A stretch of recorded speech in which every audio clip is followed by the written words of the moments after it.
Think big for better career. আমার খুব প্রিয় একটা বাণী বিল গেটসের। আপনারা কি এটা কেউ পড়ছেন আগে বাণীটা? কি লেখা আছে?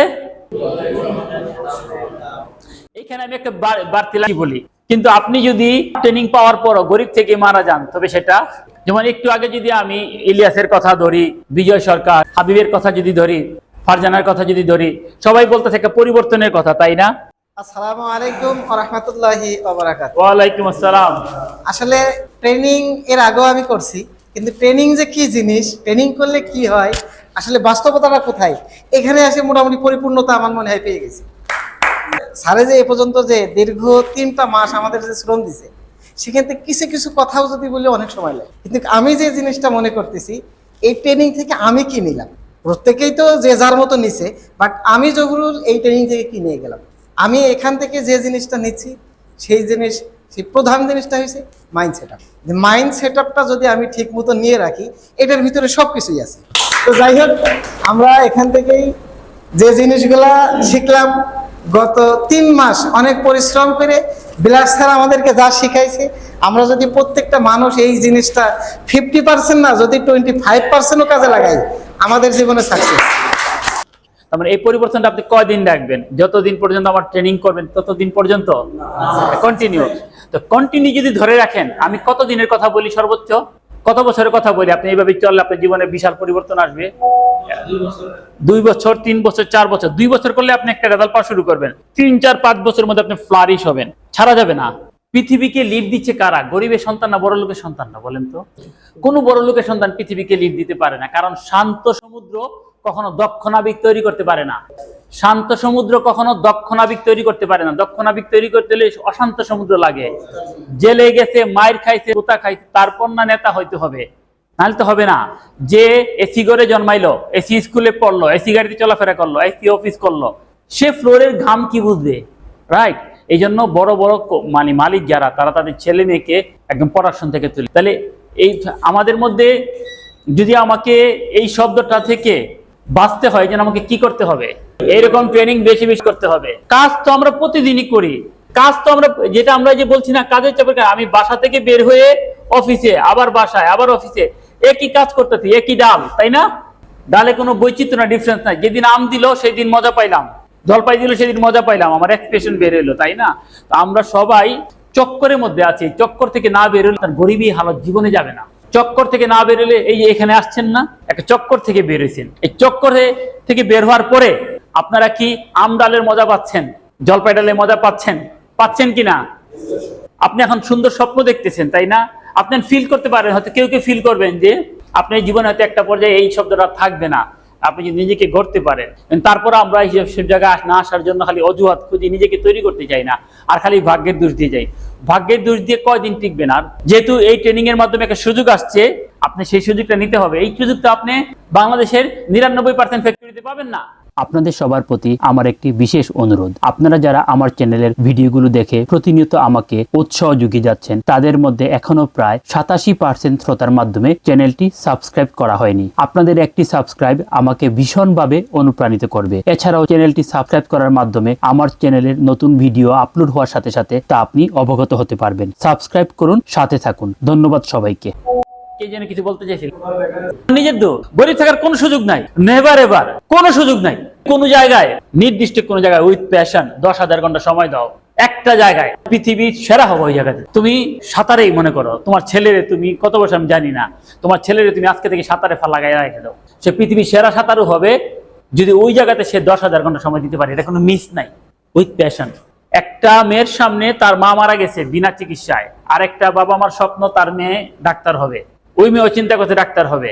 জীবনে যদি ডাক্তার হয়ও, কে ভালো ডাক্তার হবে? আর কার ডাক্তার হওয়ার সম্ভাবনা বেশি? একজনের তো বাবা মার ইচ্ছা, তার ইচ্ছা না, আরেকটা তার ইচ্ছা। এই ইচ্ছাটা থাকতে হবে।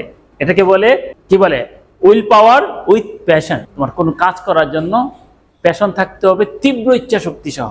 তুমি আমি 5 মিনিট 10 মিনিট রোদে দাঁড়ায় থাকতে পারি না, তাহলে মাহমুদুল্লাহ মুশফিকরা 5 দিনের টেস্ট ম্যাচ কেমনে খেলে? ওই পরিশ্রমটা দেওয়ার পরে যদি জীবনে না হয়, তখন মনে করা ভাগ্য। এটা খুব কম মানুষের ক্ষেত্রে করে। যেমন আমার এক বড় ভাই আছে পরিচিত, খুব ভালো ছাত্র, এসএসসি পরীক্ষার সময় উঠে গেল চিকেন পক্স, এইচএসসি পরীক্ষার সময় উঠে হয়ে গেল নিউমোনিয়া, দুইটাতে কোনো রকমে পাস করলো। ওটা ভাগ্য। ওটা ভিন্ন জিনিস। রাস্তাতে হাইটে যেতেছ, হঠাৎ ছাদ উপর থেকে একটা ইট পড়ে গেল মাথার মধ্যে, 1 সেকেন্ড আগে গেলে পড়তো না, 1 সেকেন্ড পরে গেলে পড়তো না, পড়ে গেল, ওইটা আলাদা জিনিস। কিন্তু ওই জিনিসটা ঘটে তোমার খুব কম মানুষের ক্ষেত্রে, রাইট? পরিশ্রম করবা, ব্যর্থ যাওয়ার কোনো সুযোগ নাই। আমরা সবাই এক্সকিউজ মিনিস্টার, 35 বছর পর্যন্ত এক্সকিউজ দেখাই দেখাই এই পর্যন্ত আসছি। কথা বুঝছো না? বুঝো নাই? এই যে মেসি, রোনালদো, নেইমার, এই ব্রাজিলের রোনালদো ইন্দুর টিন্দুর খায় বড় হয়েছে, সারাদিন সমুদ্র পাড়ে ফুটবল খেলছে, রাইট না? এমনি এমনি পেলে হয়ে গেছে। মাইন্ড সেটআপটা আসলে যদি আমার সেটআপ ঠিক থাকে, কোনো রকম উলটপালট হওয়ার কোনো সুযোগ। এর আগে একটা জিনিস বলছিলাম, কারণ এর আগে আমার যে কাজের চিন্তা ধারণা ছিল, আমাকে একটা কাজ দিছে, আমি ভাবছি হ্যাঁ কোম্পানি দিছে, কোম্পানি সারা জীবন কাজ থাকে, কোম্পানি কাজ দিবে আর আমাকে রাখছে কাজের জন্য, আমাকে করতে হবে। তখন হয়তো করতাম কি, দিছে করতেছি, দিছে করতেছি। কিন্তু এই ট্রেনিং এর পরে, এই ট্রেনিং এ আসার পরে যখন আমাকে একটা কাজ দিছে, তখন আমার ব্রেন বলছে যে কি এটা আমার স্যার দিছে, অতএব এই কাজ আমাকে আগামীকাল করলেও করতে হবে, আজকে করলেও করতে হবে, অথবা আজকে আমি শেষ করে দেবো। এবং স্যার বলছে যে এই কাজটা জরুরি। সেই হিসেবে আমার মাইন্ড কি করছে, আমি সেট আপ করে ফেলছি যে হ্যাঁ এটা আমি করেই যাবো। আমি কিন্তু কাজটা সম্পূর্ণ করে এখান থেকে যেতে পারছি, এই একটা জিনিস। আর যে লিডারশিপ, যে জিনিসটা আমরা ভাবতেছি, লিডারশিপ কি জিনিস? এই লিডারশিপটা হয়েছে যখন প্রথম আমরা ট্রেনিংয়ে ঢুকলাম। মনে করেন এই ট্রেনিংয়ে বসলে বারবার ফোন আসতো, ট্রেনিংয়ে উপস্থিত হতে পারতাম না, ট্রেনিং শেষ হয়েছে, এখান থেকে যাওয়া লাগবে, কি একটা প্যারা শুরু হয়ে যেত। বাট আজকে আমি জহুরুল বলতেছি, আমি ট্রেনিংয়ে বসে আসছি, আমার কোনো প্যারা নাই। আমি সেট আপ করে রেখে আসছি, আমার এই কাজ আছে, আমার অ্যাসিস্ট্যান্ট আছে, তাকে আমি দিয়ে আসছি, বলে আসছি যে এখান থেকে এটা আসবে, তুমি জাস্ট এটা দিয়ে যাবো, আমি সাইন টাইন সব করে রাখছি, ঝামেলা শেষ। সুপারভাইজার আছে, তাকে ওইভাবে লিড দেওয়া আছে, সে ওইভাবে কাজ করে যাচ্ছে। অতএব আমরা যেখানে আসি, যদি শুধু আমাদের মাইন্ডটা ঠিক থাকে, আমি মনে করি আর কোনো প্রবলেম নেই। এই যে টাইম ম্যানেজমেন্টের বিষয় যদি বলি, আমি জহুরুল এক সময় একদম মানে ক্লিয়ার বলতাম, আমার বাসা যদি ছাদের পরে দেন আমার লেট হবে। এমনকি আমি একটা সময় আমি খুব ঘাওড়া ছিলাম, কারোর কথা আমি মানতাম না। আমার অফিস ছিল 9টায়, আমি 9:30 10টায় অফিসে। আপনি ভালো না লাগলে রাখেন না, আমার লেট হবে, আমি এরকম বলতাম। তা আল্লাহ রহমত, হয়তো কোম্পানির একটা বিষয় থাকে, যার পারফরমেন্স ভালো থাকে বা কাজ কাম একটু ভালো করে, তার অনেক ঘাড়ামিও অনেক সময় অনেকেই মেনে নেয়। তো যাই হোক, আস্তে আস্তে আস্তে আস্তে আস্তে আস্তে এই পর্যায়ে আমার মনে হয় নর্থ মিট যদি আমাদেরকে হাজিরা বোনাস দিত, আমি জহুরুল 1 মাসও হাজিরা বোনাসের বাইরে থাকতাম না। তো যাই হোক, আমরা এখান থেকেই যে জিনিসগুলা শিখলাম, গত 3 মাস অনেক পরিশ্রম করে বিলাস স্যার আমাদেরকে যা শিখাইছে, আমরা যদি প্রত্যেকটা মানুষ এই জিনিসটা 50% না, যদি 25%ও কাজে লাগাই, আমাদের জীবনে সাকসেস। Very good. জহুরুলকে অনেক ধন্যবাদ। জহুরুল আমি সাহেব, বলে আমার কথা শেষ করছি, এবং প্রত্যেকটা মানুষ অন্তত এই চিন্তা ভাবনা করেন। তবে আমি আমার জায়গায়, আমি আমার জায়গায় আছি যে আমি যতটুকু শিখছি এটা অবশ্যই আমি কাজে লাগাবো। মাশাআল্লাহ মাশাআল্লাহ, অনেক ধন্যবাদ জহুরুল সাহেবকে। অনেক সুন্দর কথা বলছেন, মাইন্ড সেটআপের কথা বলছেন। আসলে আমি আপনাদের সাথে এই 3 মাস ধরে যে কাজটা করার চেষ্টা করেছি, আসলে মাইন্ড ট্রেনার হিসেবে কাজ করছি। আপনাদের মনের পরিবর্তন নিয়ে আমি কাজ করেছি, প্রতিটা ধাপে ধাপে এই মনের পরিবর্তন নিয়ে যখন কাজ করেছি, তখন আমি আপনাদের হেড এন্ড হার্টকে কানেক্ট করার চেষ্টা করছি।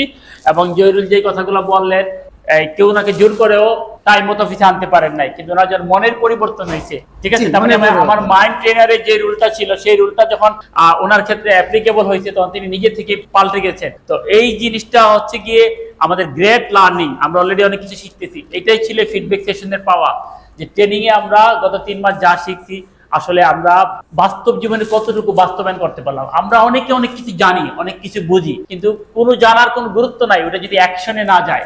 যখন জানাটা অ্যাকশনে যায়, তখনই সফলতা বিষয়টা আসে। হ্যাঁ, তো আমরা 3 মাস অনেক কিছু শিখেছি। জরুরি যেটা বললেন 50% জন্য মেনে চলে আমরা জীবনে অনেক দূর যাবো, এবং আমরা যেন লার্নিং মুডটা থেকে কোনো বের হয়ে না আসি। প্রতিদিন 10-15-20 মিনিট, আধা ঘন্টা আমরা ইউটিউবে ভালো ভালো মোটিভেশনাল ভিডিও দেখবো, কেরিয়ার ডেভেলপমেন্টের ভিডিও দেখবো, 5S, 6 সিগমা, লিন, কাইজান, এরকম যত রকমের ভিডিও আছে আমরা দেখবো, নিজে থেকে ডেভেলপ করব।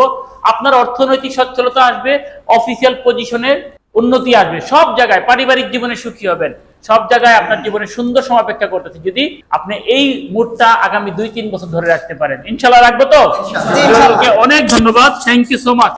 একটি কথা সব সময় মনে রাখবেন, জীবনকে সফল ও সার্থক করার জন্য সব সময় লার্নিং মোডে থাকুন এবং যা শিখলেন বাস্তবে তা প্রয়োগ করার চেষ্টা করুন। ভিডিওটি থেকে যদি আপনি কোনোভাবে উপকৃত হয়ে থাকেন তাহলে লাইক করুন এবং কমেন্ট বক্সে আপনার মূল্যবান পরামর্শ দিন। এরকম লাইফ চেঞ্জিং ভিডিও সব সময় পাওয়ার জন্য সাবস্ক্রাইব করে বেল আইকনটি প্রেস করে রাখুন, যাতে করে এই চ্যানেলের সব ভিডিও সহজে আপনার নিকট পৌঁছে যায়। এতক্ষণ ধৈর্য ধরে ভিডিওটি শোনার জন্য আপনাকে অনেক ধন্যবাদ। Think big for better life.